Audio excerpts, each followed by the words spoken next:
Bom, pessoal, então continuando a estudar a obrigação de restituir, a obrigação de devolver, nós vamos analisar o que acontece se o objeto se perder, então a destruição é total, sem culpa do devedor, antes dele devolver o objeto para o proprietário. Então, nós temos aquele nosso esquema, né, que nós vamos analisar, a perda do objeto a restituir sem culpa do devedor. O que acontece se o objeto se destruir completamente, né, enquanto estava emprestado, enquanto estava alugado? E aí o rapaz não tem nada para devolver, tá bom? Então, o primeiro caso que nós vamos falar é quando não tem culpa do devedor.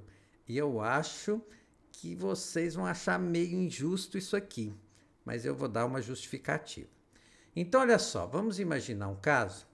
Davi deveria restituir uma casa para Cássio no início do próximo mês. Mas um raio provocou um incêndio e a casa se destruiu totalmente. Ou seja, perdeu-se tal casa, destruição completa, sem culpa do devedor, sem sua culpa. O que Cássio, que é o credor, tem direito? E aí o nosso esquema, que vai servir muito bem para as obrigações de restituir, vai te perguntar: o devedor, que é o Davi, teve culpa? Você já vai falar que não. Então, não tem perdas e danos na história, não tem indenizações outras. E aí a gente faz uma segunda pergunta: sobrou uma parte útil desse bem? E a resposta é não também, então as partes vão voltar ao estado anterior. Eu acho que se você parar um instantinho para analisar o que nós explicamos, você captou o prejuízo imenso que o credor vai ter nessa história aqui. Vamos dar um exemplo diferente? Diferente não, só mais claro, né? Então, olha só, tem o credor e o devedor aqui, e a gente sabe que no final as partes vão fazer tudo o que é possível para voltar ao estado anterior, porque não teve culpa do devedor. Então, o devedor não vai ter que pagar indenização, no máximo, né, devolveria algum dinheiro que recebeu, mas aqui é restituir, não tem esse dinheiro. Então, desfaz tudo o que é possível. E aí, então, o devedor deveria devolver os bens ao credor. Mas aí eu pergunto para vocês, o que tem daquele carro ou da casa que foram entregues para o devedor? Não tem nada.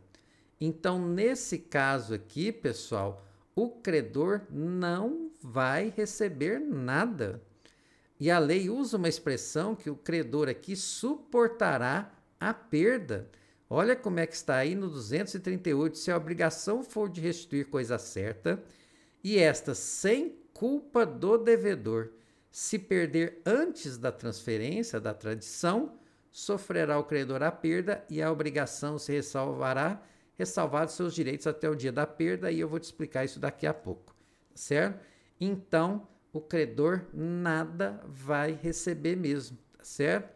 Então, por mais estranho, a gente fica pensando, fala assim, nossa, Roberto, mas principalmente, né, se for um caso de empréstimo, a pessoa emprestou um carro, emprestou uma casa para o devedor, e aí esse objeto se perdeu, o devedor não tem que indenizar nada. Pessoal, o raciocínio é que não, porque o direito não vai punir as pessoas que não agiram nem com dolo nem com culpa. O objeto se perdeu alheio à vontade do devedor, não tinha nada que o devedor pudesse fazer. Então o direito não vai punir o devedor. Lamenta-se a situação do credor, mas o devedor não pode ser punido. Então é essa situação que nós temos e aí encaixa-se perfeitamente no nosso esquema. Certinho? Mais uma vez, muito obrigado, pessoal.